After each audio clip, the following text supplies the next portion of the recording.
So like Dr. Reachin said, esports are sort of a new and rising activity, we'll call it for now, in the United States. Now, unfortunately, we're not going to get into some great debate of whether or not esports or the activities that qualify as esports are sports, but we're going to look at why people watch and why people participate in esports, or why do they consume esports. So, first of all, why study esports?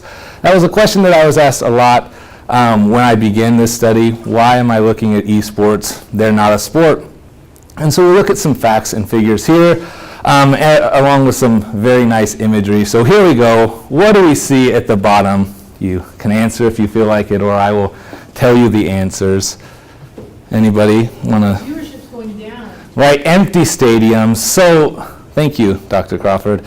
Empty stadiums here at professional baseball games in these gigantic stadiums. 2018 World Series just ended a few weeks ago. Average 14.3 million views per game, which is a 23% decrease from the 2017 World Series.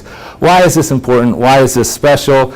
This year, the World Series included the second and third most valuable teams in Major League Baseball, and they are kind of ranked annually as two of the 5 most popular teams in form of, the stat comes from Amazon, so how many jerseys are being purchased for those teams. What do we got here? Basketball. Starting to notice a theme here. Empty stadiums again. This is actually a picture, I didn't take it, but it is a picture of a playoff game for last year's playoffs. 2018 NBA Finals. We're dealing with LeBron James. We have the second, or the, 2 of the top 3 players in the NBA competing for the 3rd year in a row. We have a rivalry, and we average 17.7 million views per game, which is down from 20.4, or around 12% of a decrease in viewership. Lastly, the Super Bowl, the kind of pride and joy of American sports. 2018 Super Bowl. The average kind of viewer for the duration of the Super Bowl was down 7% this year, and totaled only 103 million viewers for the entire stream, and it peaked out at 111 million unique viewers. So why esports? Right, we didn't address that question, but we did talk about other sports. Here's why we study esports. 2018 League of Legends World Championships recently ended. November 5th was when it came to a close, and we had 205 million viewers across all viewing platforms for the finals match. It averaged 51 million viewers through the qualifying rounds. And this number, while it seems a bit excessive, doubling the Super Bowl, this number includes all platforms that have viewership and rating qualities. And so the Chinese website of DouYu TV was not included in these numbers, so this could be even higher for the finals. Take this number as you will, but it's even more impressive when you consider that this year the 2018 League of Legends World Championship was held in South Korea, and the finals did not contain or did not have a Korean team in the finals. It was a Chinese team versus a European team in the finals. And they estimate that lost nearly half of the Korean viewership. And so we see a huge number of people watching these tournaments, and the tournaments are, they're growing on a regular basis, and they're playing for millions of dollars, annually and for every tournament. So why study esports? It's because it's here. It doesn't matter if we qualify it as a sport or if it fits under that sort of traditional sport definition. It's here, and it's an institution. So the purpose of the study. The purpose of the study, again, was not to define whether or not an esport is a sport or whether esports are a classification of sport, but the purpose of the study is to compare the motivations of an esport viewer and the motivations of an esport participant to determine what the most successful way to market both forms of esport consumption are to grow the sport.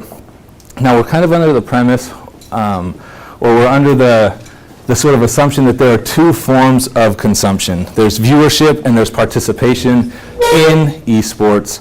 And so that's kind of how consumption is binary, right? You view it or you participate by playing the sport. You can do both, but those are the 2 forms of consumption that we decided to analyze.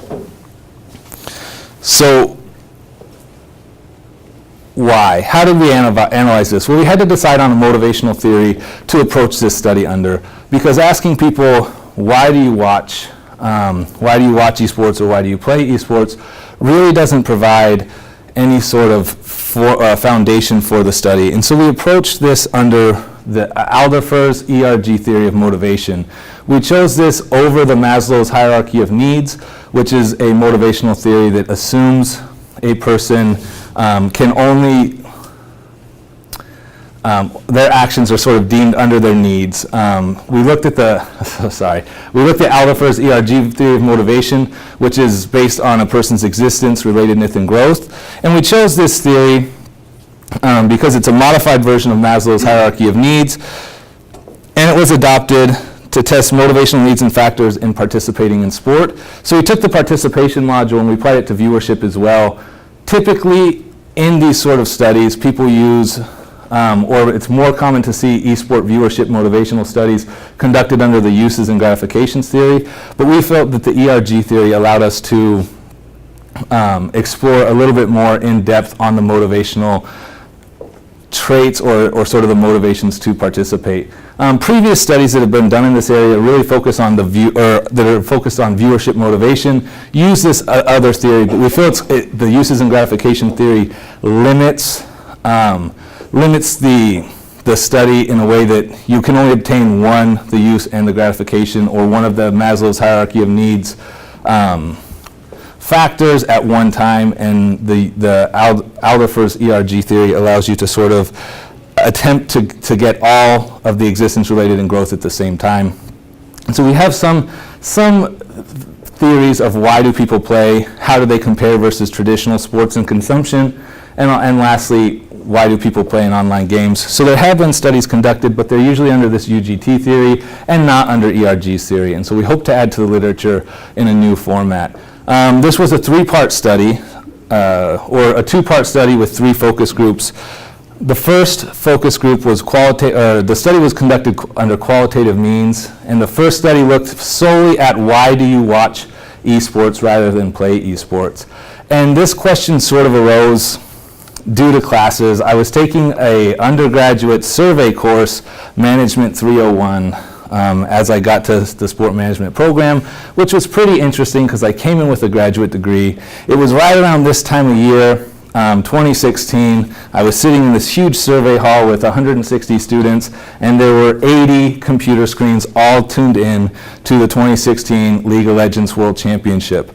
And I was watching and I thought, why are they watching these games? First I thought, why are they in class? Second I thought, why are you even watching this, right? Why would you watch rather than play? Because in my mind, esports or sort of computer games or video games are built for participation.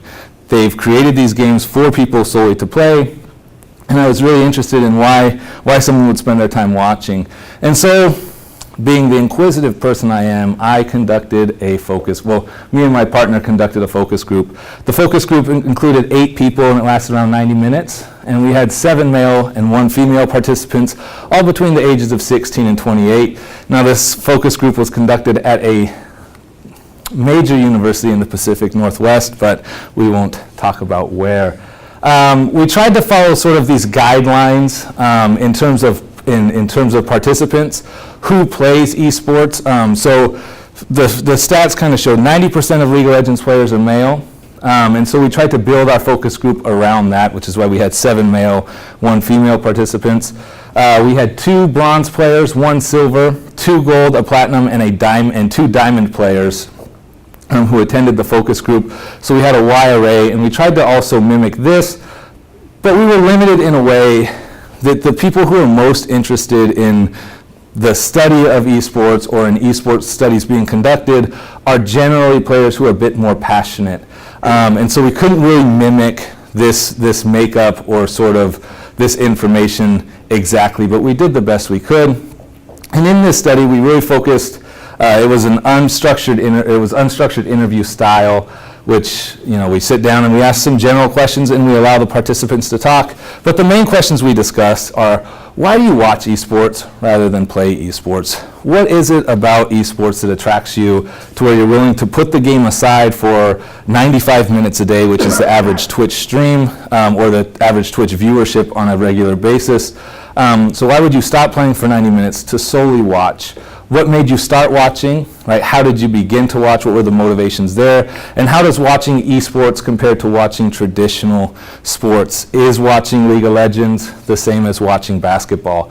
And so we took this information, we coded it, we transcribed the interviews, we coded it using Axel and open coding, and we developed some themes, which we'll get to in a second. Then our second study was a little bit bigger. We had a little bit better participation, and the participants were from a more scattered area, so it wasn't so focused at this major Pacific Northwest university.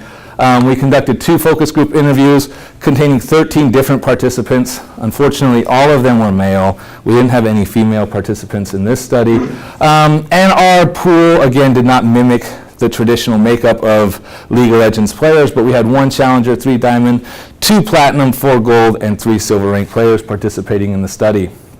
All of these participants, again, are male. I really wanted to stress that. That's why I put it on the PowerPoint twice. And we're between the ages of 18 and 35. Now, like I said, this was a bit more of a spread study. One of the focus groups was conducted using Discord, which is an online chat platform. So the participants range from Utah, California, Nevada, Washington, and 1 New Yorker who was very excited to participate. And we did it via Discord, which is a very common way of gamers communicating. And so it made it a little bit harder to code the data and so, or to record the information. And so this was kind of recorded via field notes. And the questions that we asked in this study were, why do you participate in esports? Do you feel safe playing esports? And questions in that sort of vein that kind of mimic the ERG theory, which you'll see the results of soon. These focus groups lasted almost 90 minutes each. The Discord study was a bit shorter just because of the time differences and the time zones, but it was still roughly 90 minutes. So I took all of this information, I put it together to result in this chart. I'm awfully proud of this chart. This chart has taken me to great heights. So we have this chart that breaks down the ERG theory and compares the viewership motivations and player motivations. Under the existence element of the motivational theory of ERG, we looked at emotional safety, anonymity, and escape for viewers. And player motivation included emotional safety, the need to play or the desire to play, and visibility. Under relatedness, we looked at player affiliation and team affiliation for viewers, and community relationships and family relationships under player motivation. Or these are the themes that arose, I guess, not the ones that we looked for, but these are the themes that arose through the study. And then lastly, under growth, skill development and self-actualization for the viewers, and skill development, recognition, and self-actualization for the players.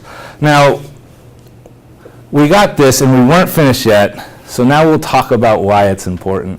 So the discussion part of this, right? When we looked at existence, we were really looking for, we were looking to find both the similarities and unique themes associated with the data that we had and how they compare with viewers and participants. So some of the similarities that we found between viewers and participants under the existence theme is emotional safety, which has been a bit controversial.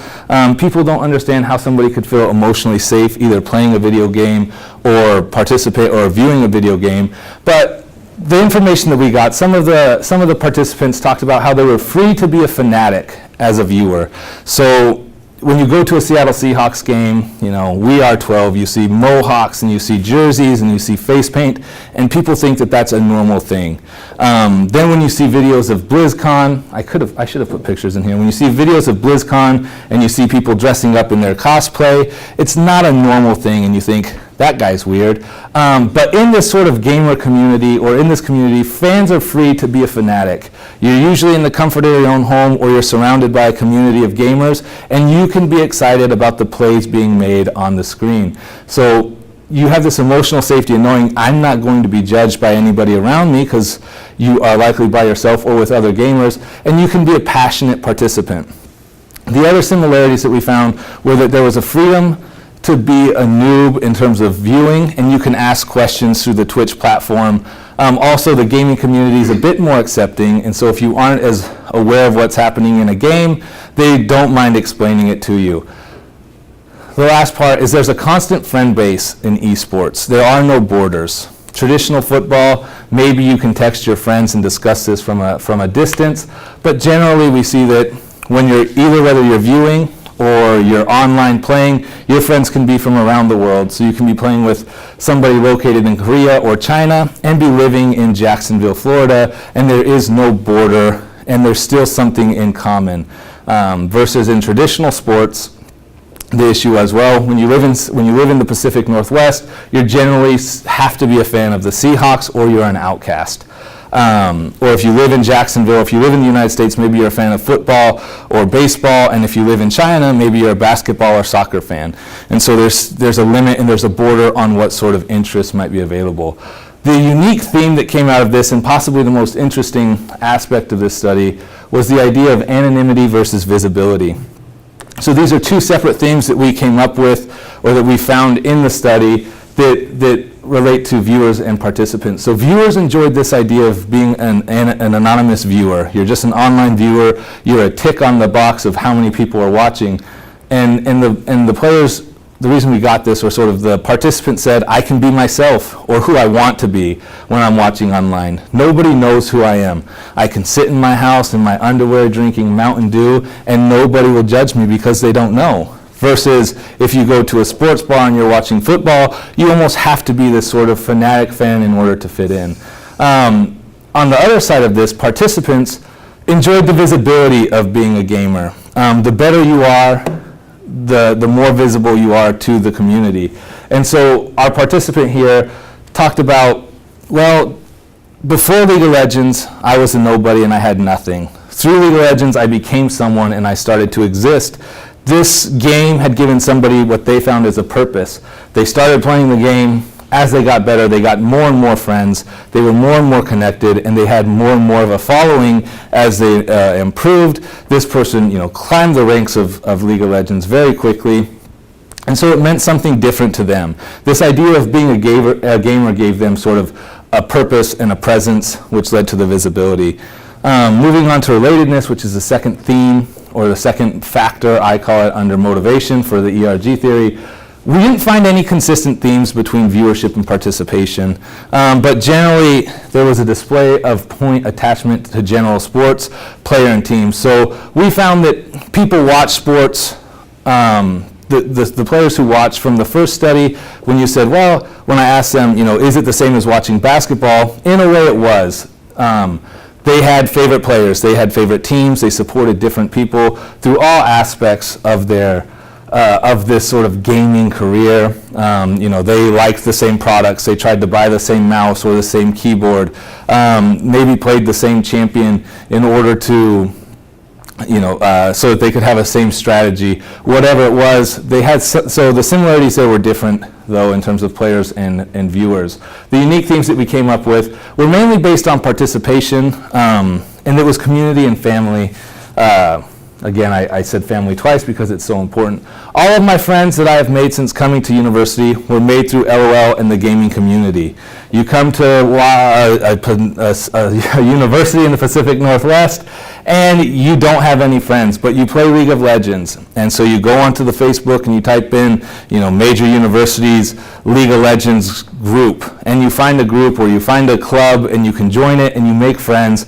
And it's easier than making friends through traditional means of maybe going out to the park or looking for friends on campus, trying to start conversation in the bookstore, which is not as easy as having an instant connection where you have something in common. Another interesting theme that came out of relatedness was this idea of family. The participant here said, this is the way I keep in contact with my family, right? Without this, me and my dad, we can't communicate. And so having this sort of connection where there is no border allowed this person to keep in touch with their family, and it was something that motivated them to continue to play.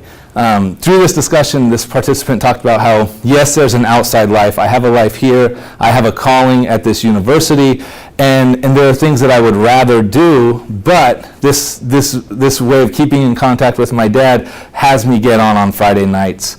Rather than going to the bars or going to the game, I'll get on to League of Legends on Friday nights, and me and my dad can share some time together in this way, and it's something that's important to them. And so this ability to keep in contact with family members without a border and without having to travel was something that was appealing there. And then the last area of this discussion, which is the growth theme. The similarities we found is that both viewers and participants were interested in self-actualization. Viewers were motivated through vicarious achievement. As they were watching these games, as they were watching their favorite players win, or their favorite teams win and climb through the rankings, they felt like they were assisting in some way. They felt that they were receiving those same sort of benefits. And this is something that that motivated them to get on and watch more. I need to watch SKT, which is a League of Legends team, because if I don't, maybe they're going to lose, or I might miss something that's so important, a new format, a new build, a new strategy, that it will impact, League of Legends forever, and I won't get to see that. The other aspect was skill development. Both players and viewers both thought that by watching or participating and consuming esports that their skills would improve. So viewers said, watching the best players in the world can help me improve. This skill development changed as the player progressed. The players who were bronze in the first study really discussed this and were very passionate about the idea that watching is learning, watching can help me be better. And as the players progressed up to the platinum, diamond, or challenger level, they said, well, the game's different for professionals. They're playing on another level. So me as a silver, if I try to employ this, faker strategy or the best player in the world strategy, maybe it won't be effective because they're playing the game on another level. They see things that I don't see. And so it's best for me to just play my own game. Where participants say, I participate, I compete to improve my skills, and if I don't play, if I stop playing, then I cannot be the best, or I can't be the best me, right? I'll lose my skills, somebody will pass me, my rank will decline, or something along those lines, to where they almost had to get on and play in order to keep their skills up. And those were the similarity themes. The unique themes that we saw in this study were recognition. And this comes from participants. The better a player got, the more they were recognized in the community. And the more they were recognized in the community, the better they wanted to be and the more they wanted to play. And so we had a couple quotes here. As I got better, I started to get more attention and respect from my friends from being the best. I was the best person around. When they wanted to climb, when they wanted to play, when they needed help, they called me. And this felt good, right? This was a reason why I got on, because if I stopped playing for X amount of time, then maybe I won't be the best anymore. Someone will surpass me. So I need to be on, and I have to be online. And then another quote that kind of strengthened this was, after you reach a certain rank, you start becoming recognized by other players as great or desirable. You're a desirable teammate. You're great. Maybe you can start a following. A lot of players, as they improve, they want to start streaming and showing their skills to a wider audience. And so they get online, they open up their Twitch, they start recording their screen, but at silver, nobody wants to watch you play. At gold, it's really difficult to find anybody who's interested in you. So you have to play, you have to climb those ladders to get to diamond or platinum or challenger ranks, where then now people say, he's good enough to play. They're recognizing you by your rank, and it's desirable to see sort of how you're approaching this game. And sort of as a conclusion to this, like current research in esports is either in the area of defining esports or discussing the growth and hypothesizing. Research has gone from, is esport a sport, to, people may watch, but what's going to come next? And so we really thought by conducting this study we could add to the growing literature here and maybe provide some insight that hasn't been seen yet through the qualitative research. my thought, the kind of personal conclusion to the study, why is it important to study esports besides the numbers, is well, by understanding the differing motivations for consumption, esport game developers, leagues, and potentially television shows can use this data to better market their product to the masses. If you know why somebody watches esports and the motivation to consume esports in that form, you may be able to increase viewership or spread the word and grow the sport even more. To finish, future studies that we have planned or that we would like to conduct. First, we'd like to conduct more in-depth focus groups. We'd like to saturate our information and just make sure that everything is on point. But this gets difficult because you don't want to conduct the study in one specific area. Interviews with certain people, more interesting people from the focus groups usually provide more interesting data, which is something that I would be interested in doing. We'd like to explore other sports outside of LOL. Right now, in the sort of realm of esports, it's difficult we start to classify all esports as one thing and comparing those motivations.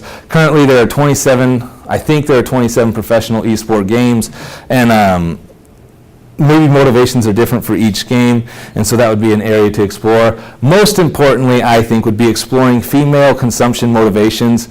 Out of the 21 participants in these 3 focus groups that were conducted, we had 1 female, and so and she didn't talk much. I think she was here more for the pizza than she was for the focus group. So I'd really like to conduct a focus group or individual interviews with female esport consumers. And then the plans that are sort of in the works now are creating a quantitative esport motivation module based on this chart here.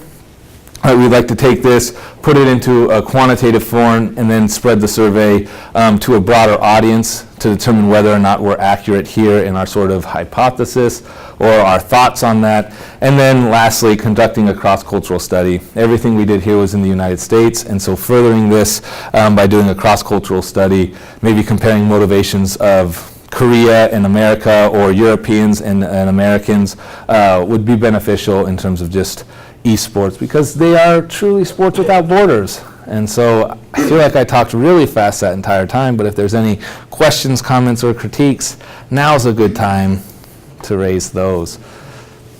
Timothy. As far as when you're talking about cross-cultural studies, would you be more interested in looking at the cultural differences in, say, you mentioned Korea and America. If you were to look at League of Legends and you were to compare Koreans to Americans, would you be more interested in that sort of study, or would you be more interested in, say, what game has more popularity in a region? Like how across Europe, Counter-Strike is a massively popular game, but how that game just doesn't have very much attention in Asian regions. Right. So I'd be more interested in seeing how this sort of, these similarities and unique themes that we found maybe apply to different cultures So, you know, are Korean viewers concerned with, or do they find a benefit in emotional safety, anonymity, and escape, right? This good way to kill time. You know, is this a good thing? Is that something that they also feel, and is that why? Is that one of the motivations for viewing?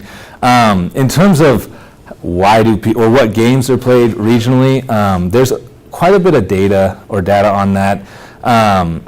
But it would be interesting to see why, like what is it about Counter-Strike that's appealing to Europeans, or why do Chinese viewers really enjoy Dota 2 while the rest, 14 million people watched the International this year, and 13.1 million were from China, and 900,000 came from the rest of the world on the average viewer platform. And so what is it about Dota 2 that is appealing to that sort of Asian region? I think that there are a lot of studies that could be conducted there in terms of but I think that that'd be more of what are the aesthetics of the game, or what is the background or history of the game, or maybe content that might be there. And that might be a little bit outside of my realm, but it's something to consider. I mean, there's so many games out there, and why do people play them? I mean, Dr. J, yes sir? I don't know if this is going to be a question, but we'll see where it ends up. Okay. The motivations and looking at the quotes and stuff, what was striking to me is that if you had done this study in the mid-1980s with skateboarders and surfers, that you would have gotten similar comments in a lot of these. And so I wonder what your thoughts are on, I mean, the key difference here is that this is a scaled up version of this, but the similar idea is about low barriers to entry, low pressure, learn at your own pace, make friends. You know, these sorts of things have traditionally been, you know, alternative sports appeal as a way of getting outside of the formal organized sports world. So I guess, do you have any comment on that comparison? And whether, you know, the key difference here is the fact that where those sports are very local, very immediate, very geographically bound, you know, this is universal. I do have a thought on that, but I want to add to that. oh, Linda wants to add to that, and then I'll do my best to respond. Poker. Huh? Poker. Poker. Because it's played online, it can be played anonymously, there are rankings, people watch it being played on TV. I'm wondering if there's any similarity with, like Dr. Jennifer just said. Well, and I would add to what Dr. J said in that, going back to the surfers and the skateboarders, I mean, there's an identity theory. There've been a lot of studies about identity theory associated with why those games have become popular. So that might be something. The whole identity concept and finding yourself, like when you were talking about, it makes me feel this way or that way, or it's my friends, or it's their community because they identify with those people and with people who enjoy the same things that they do. So there's definitely, I just remember doing a fair amount of sociological reading about surfers and skateboarders of that era, and it was a lot of the things that you say were resonating with what Scott says. Right, and I think that there are a lot of sort of parallels between the kind of extreme sports like skateboarding, snowboarding, rollerblading, if you want a third example there, and esports. But I think it's more, I almost want to say like, it's almost like a cultural sort of stance that they take in that sense. Like with skateboarding, the idea was like, we're going to do what we want to do, where we want to do it. We're going to, it became a culture, a skateboarding culture. And I think that we see that with esports is the less it's accepted, the more people would like to participate in it. And I think we saw that with skateboarding. What was cool about skateboarding was it was this totally unstructured, unorganized activity that people could do, and they could kind of make a statement by being that. I'm a skateboarder, right? I'm gonna spray paint anarchy on the bottom of my skateboard and just go to the skate park, wear my clothes however I want to wear them, and people will accept me for who I am. And with esports, I think we're seeing the same thing where it began as this sort of unstructured, unorganized activity where people were just online. And esports, or sort of the viewership of this, started with people saying, I think I'm really good at this, I'm going to put a clip up on YouTube and see how people react. And so I think it was that same thing, like, well, I don't want to play football. I don't have an interest in playing football, but I want to play my computer. And I think we still see this happening now where children are less and less kind of signing up for these recreational sports to do that, and are more likely to be playing, whether it's educational games or just video games. And they're kind of making a point to say, I don't want to do it your way anymore. I'm going to, this is how my generation, this is what kids my age are interested in. And so I think that it's a really good platform to kind of take a stance and say, I'm not a football player. I play computer games, and now it's being more accepted, and so it's kind of a cool thing to do. But I don't know if there's I think an identity theory study or something there would be pretty good. I've never even considered it. It's on another level, Dr. J. So, a lot of people, when they think of sport, associate it with health or fitness or whatnot. I didn't see anything for esports about health or like fitness or whatnot. Is there a concern for people who are kind of headed towards sport, who are competing on their computer? Is there concerns about their health or how that would affect them later on? I think that that's a great question, and I've been asked that question a lot. And my response is always kind of like, well, I think that there's a stigma associated with gaming in general. When you envision a gamer, you think of, that sort of dorky kid in class, maybe like in their parents' basement in the dark, like eating chips and like filthy playing their computers and kind of like in a dungeon. But I think that as esports have progressed, a lot of people have started to change that. Similar to how Tiger Woods changed golf. Tiger Woods, when he came into golf, he was sort of this young, fit, African-American, Asian, that had, muscles bulging under his polo, hitting the ball farther than anybody else and strutting, while he was competing against sort of the typical white, middle-aged golfer who is, generally not as fit as him. But there's been a lot of studies done into esports, and a lot of teams, like professional teams, actually mandate physical activities. So running, exercise on a regular basis daily, and they have to kind of meet these quotas because of the studies that say, well, the more that, the better your body works, or the better you take care of your body, the better your brain's going to work. And because this is such a sort of hand-eye sort of reactionary game where you have to be thinking mentally clear, that's one of the important things. So I think as long as that trend kind of continues of saying, get out and run, do your exercise before you play the video games, then I don't know if there's really going to be an issue. But I think that kind of the hardest part is going to be breaking that stigma that only, a certain majority of people play video games. Linda? I know it's not within the scope, but wondered if the motivation to play aspect of the importance of being part of a group or the importance of self-actualization through the ranking was higher. I don't know if there was one that was higher than the other. I know that group came up more, like group and community was more discussed than sort of the rankings.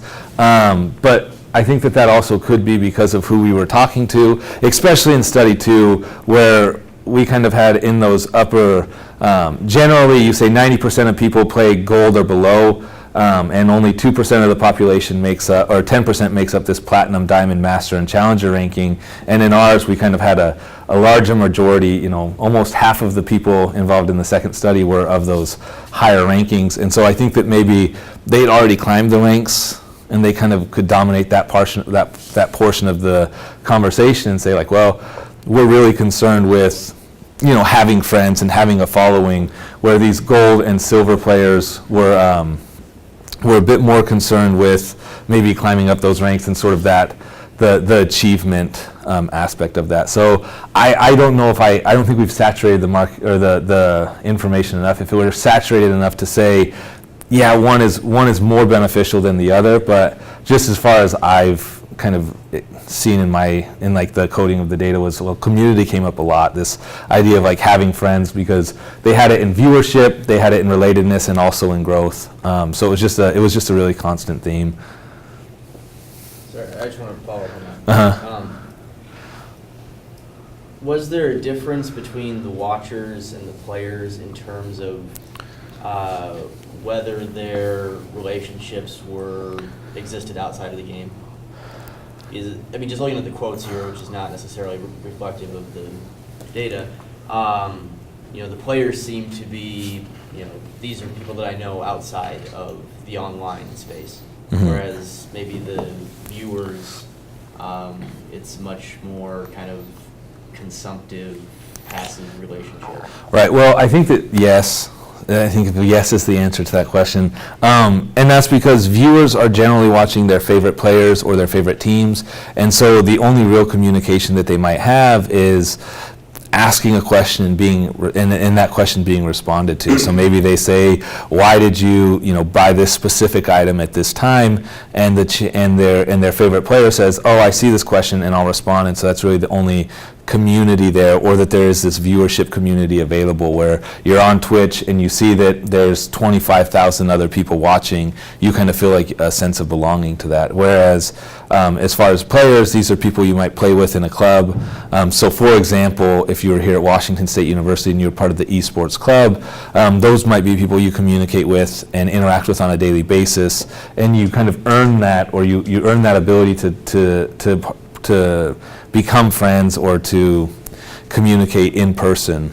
So you go to an event like the eSports Winter Land that they had, and you're going to actually be with these people. And so I think it exists outside of the game where let's get lunch instead of like, hey, are you getting on, sort of communications. And then I'll come to you, Erica. As far as that breakdown between internet sociability and in-person sociability, would you be interested in conducting studies in the future that are more focused on individually based esports, like StarCraft, fighting games, Super Smash Brothers, Rocket League, these games where some of them are in-person based and are not based online so much as team games like League, where you need to physically meet up with people to play at a higher level, or where you need to physically meet up to get everything out of the experience that you're initially looking for. Right. I think that I am interested in sort of those one versus one games where you're not competing as a team, but only because I think that they fit into sort of the other sports that I have an interest in. I like the one-on-one idea, but as of right now, there are studies in the works and being discussed all the time of like, where could we go next? It's just sort of deciding when and where to do those. There are people who are interested in sort of these studies, and so they say, we'd like you to do something else, and that kind of limits the ability to do those kind of studies. So I think we'll take, Can I just interject quickly on Tim? Tim, you're an undergraduate student, and if it's something that interests you, you can certainly look up with a mentor and create a study of your own to promote. I mean, we're all about promoting undergraduate research, so you're shouting out some good questions, and any of these things you could investigate on your own at some level. So I would just throw that out there if you are interested. Okay, sorry for interjecting. no, I think that's a better answer than I gave, so thanks, Tammy. Just shows the hierarchy, strengthen that sort of idea. So Erica, your hand's been up for minutes here. So like the top 10% at like the higher levels, do these players have a chance to make money off of the viewership? Yeah, so you can, yes. Because I was wondering if that may be another reason for motivation. Mhm. I was wondering if you found anything about that. I think that was one of the things that we actually saw a lot of, especially in the growth area. The better I am, the sort of more following or more respect I get. And so the more likely they are to be able to kind of monetize this. I know, we talked to some collegiate league players, and they were kind of more interested in that area. Like, I've worked really hard, I've been playing for 7-10 years, and now I'm good enough where people might want to watch me play. And so they're the ones who are setting up sort of the Twitch or posting the videos on YouTube, hoping for the subscribers. But, just the way it's kind of built is, in order to monetize, you have to have so much. You have to have like a certain amount of people who are watching on a regular basis and producing so much content that it makes it difficult to kind of chase all of those rabbits. Like, you're here to get an education, you're playing League of Legends, maybe at a collegiate level or maybe at a really high level, but you also kind of have to balance that. And so to get to that point where you can really monetize, you have to produce a lot of content on YouTube for people to start subscribing, or on Twitch you have to have so much time behind the computer screen, and it just kind of makes them make a choice. So I think that monetizing is the goal for everybody. Everybody would like to play professionally. I think, then again, I can't say that because I'm not a player so much. So, I think most people, the better you get, the more likely are to say, man, I wish I could play this professionally, just because of the passion behind the game, and then that's how they monetize. But to kind of get there, that probably would be one of those growth motivations. How good can I get? And I think that was one of the quotes, is like, can I compete against them?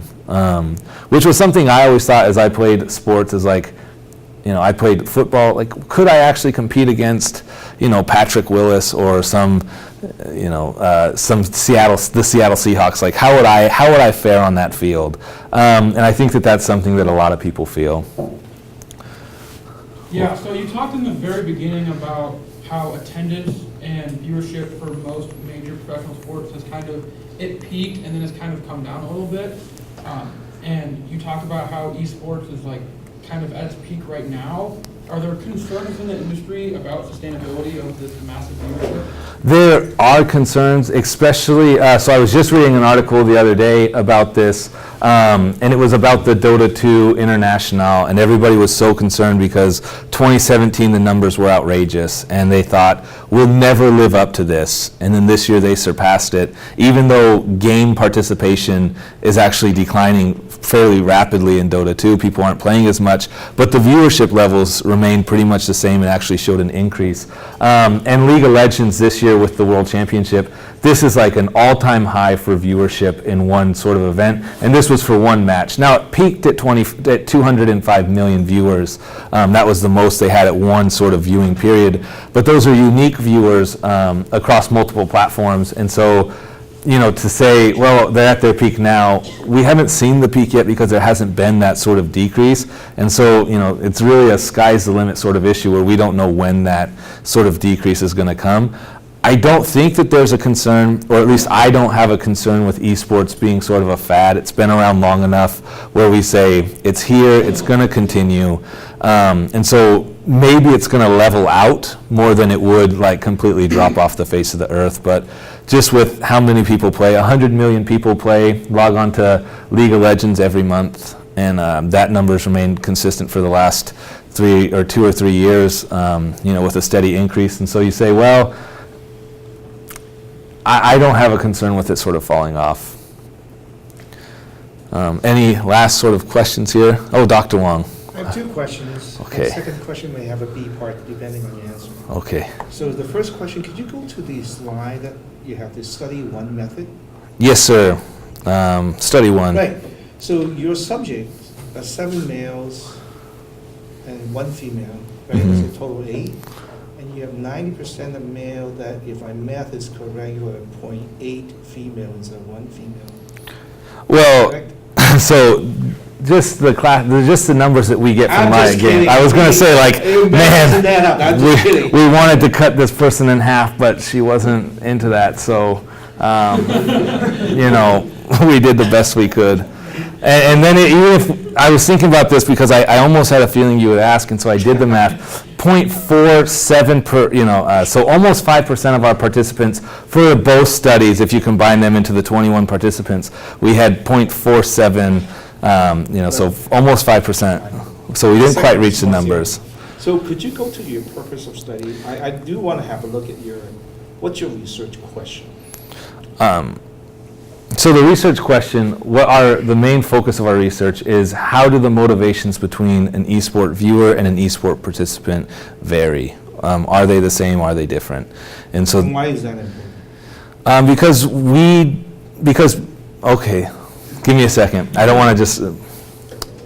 So I believe that esports were created for participants. I don't think that game developers ever envisioned professional League of Legends being what it is today.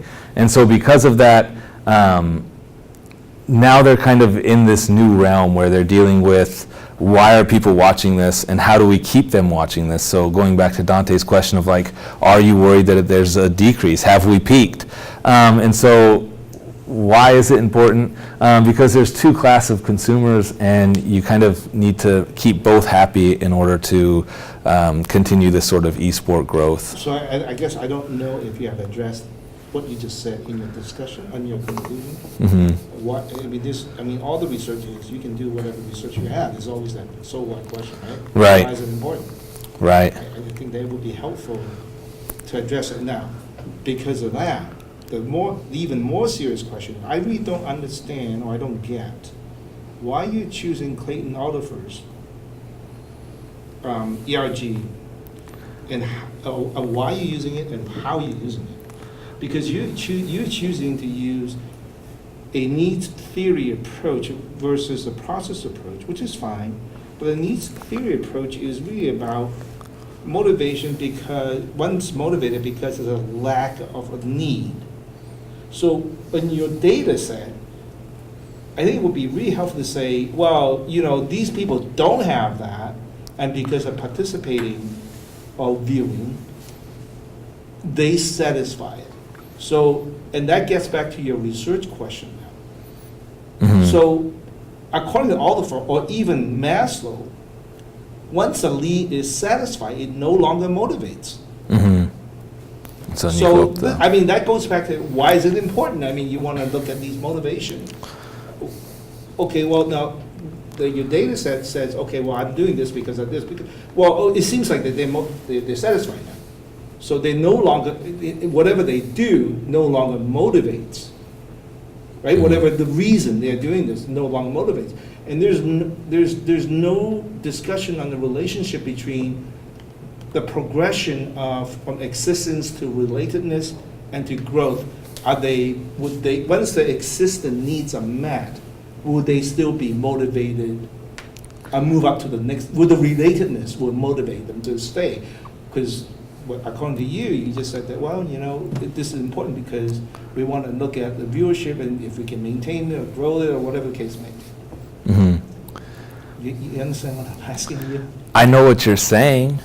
As far as the question, I think it was a bit wordy, especially if you were looking for a real answer. Let me put it more succinct the question. What is the relationship between the three categories that you chose to use? Mm-hmm. Because it seems like it's not motivation, because this is motivated already. I mean, this is already mapped.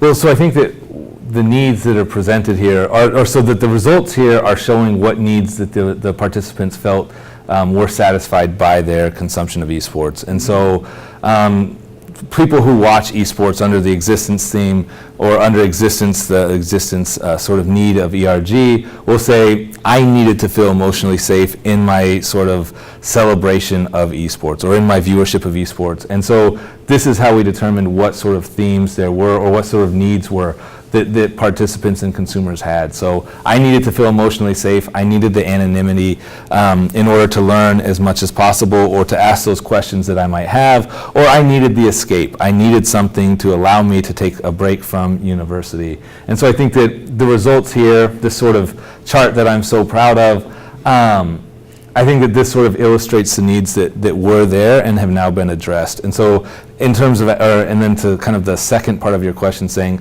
once those needs are met, will they continue? The needs that we kind of have and have found here are things that can change and are always sort of evolving. And so that need for emotional safety, just because it's met for that 1 hour stream or that 3 hour weekend or that 10-hour binge watch that you've done, the emotional safety need doesn't go away, or this need for player affiliation and team affiliation isn't going to change just because you've been a fan or you have someone to be a fan of doesn't mean you will stop watching. It more likely means you're more likely to watch and to continue watching because, well, you like this player and there's something appealing about them and how they play the game, or you like this team and you want to see how they win, much like traditional sports. And so going to the last part there of like how is existence, relatedness, and growth, how do they go together was the question, or how do you? Because you said that the purpose of the study to examine the motivation. I think Dante's question that you answered about, is there a threshold where you reach that you no longer can sustain that growth or that growth of viewership or participation, or in that fact that if whoever organizes, well, we want to have more people doing this. So, I mean, if that is the case, I would think that you would want to look at, well, with these other needs are also inherent that can, in the e-sport, that can be used to market or to grow the sport. Right. I think I could have put more into the slides. No, that's okay. I mean, I'm just saying, like, so for your subject, let me just take an example for your subject. Would one person have answers in all three categories? If you can recall.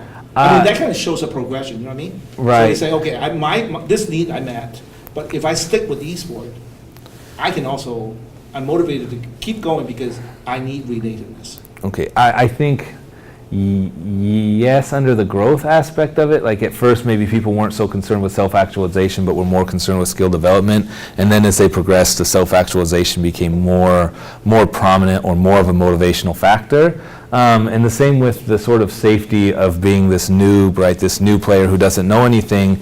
As you left that sort of realm and you became an experienced player, maybe that emotional sort of the safety in being a noob wasn't there, but still the safety of being this esport fanatic in your house was still present.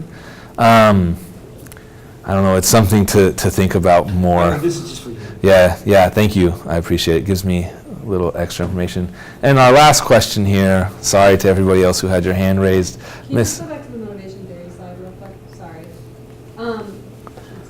So the previous studies that have been done, especially that comparison of esports and traditional sports, has it ever been done using the ERG theory, comparing those two? You said it's been done using the UGT, but has it ever been done that you could find using the ERG? No, so this was the first study conducted under ERG, and we chose ERG because we felt like the sort of existence, relatedness, and growth needs could all be sort of attained or they could be sought after at the same time. So you could hit the existent need, the relatedness need, and the growth need all in one sort of shot, versus Maslow's that you have to satisfy one need before you climb to the next sort of area. And so we thought that this kind of allowed us a lens to look at esports through all three aspects at the same time and not have to worry about satisfying one before you go to the next. But yeah, this was the first and only study conducted under ERG. Is that a good thing? Is UGT potentially a better fit theory of motivation? If you just look at the track record, potentially, but when I started the study, I Googled motivational theories and ERG came up first, so here we are. Use it to compare esports and traditional sports? Have we, or has it been done? Yeah. No, they compared esport and traditional sports under the UGT, but not under ERG. And so that's it. Thank you all for your time. Have a great rest of your Wednesday.